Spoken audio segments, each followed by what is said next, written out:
ప్రముఖ Telugu television host 'Jabardasth' fame Sudigali Sudheer తన జీవితంలోని కఠినమైన రోజులను, అవి ఎలా తన విజయాన్ని సోపానాలుగా మారాయో ఓ సందర్భంలో వివరించారు.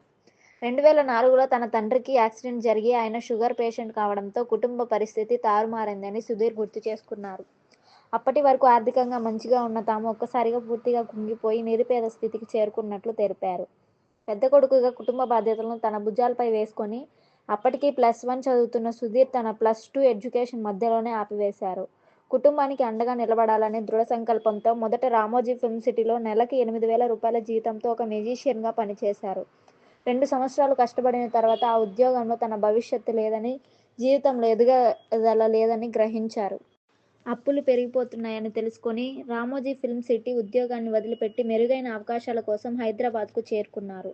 హైదరాబాద్లో సుధీర్కు ఎదురైన కష్టాలు వర్ణనాతీతం. వినడానికి తిండి లేక రూ. 10 ప్రియా పచ్చడి ప్యాకెట్లతో రోజులు గడిపేవారు. వండుకోవడానికి బియ్యం లేకపోవడం, ఇంట్లో కనీసం తాగడానికి నీరు కూడా లేకపోవడంతో సింక్ పంపులో వచ్చే నీటిని తాగినట్లు చెప్పారు. అప్పట్లో హైదరాబాద్లో స్నేహితులు కూడా లేకపోవడం, తన స్నేహితులందరూ విజయవాడలో బీటెక్ చదువుకుంటుండడం మరింత నిరాశకు గురిచేసిందని తెలిపారు. ఈ కష్టాలతో డిప్రెషన్కు గురైన సమయంలో తన తల్లిదండ్రుల సంతోషం కోసం ఏదైనా సాధించాలని నిర్ణయించుకున్నారు. అప్పటి వరకు ఇంటర్నేషనల్ స్థాయిలో మ్యూజిషియన్గా ఎదగాలనే గోల్ ఉన్న కుటుంబ పరిస్థితి తన గోల్ను మార్చేలా చేసింది. తన తల్లిదండ్రులు ఆకలితో ఉన్న తమ కష్టాలను పిల్లలకు చెప్పరని, వారి ఆనందమే వారికి ముఖ్యమని సుధీర్ ఉద్వేగంగా వివరించారు. ఈ ఆలోచనతోనే 2–2.5 ఏళ్లు తీవ్రంగా కష్టపడ్డారు. చివరికి తన తల్లిదండ్రులు ఆనందం ముఖ్యంగా తన తల్లి తనను టీవీ తెరపై చూడాలనే కోరిక సుధీర్కు పెద్ద ప్రేరణగా నిలిచింది. 2013 ఫిబ్రవరి 2న తన జీవితంలో ఒక మలుపు తిరిగిందని సుధీర్ చెప్పారు. అది 'జబర్దస్త్' షోలో ఆయన మొదటిసారి షూటింగ్ చేసిన రోజు. ఫిబ్రవరి 7న ఆ ఎపిసోడ్ ప్రసారమైంది. అప్పటి నుంచి ఆయన వెనుదిరిగి చూడలేదు.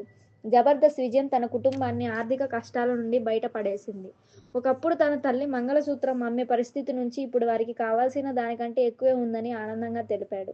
మంచి ఇల్లు, కారు, కుటుంబం సభ్యులంతా సంతోషంగా ఉన్నారని చెప్పారు.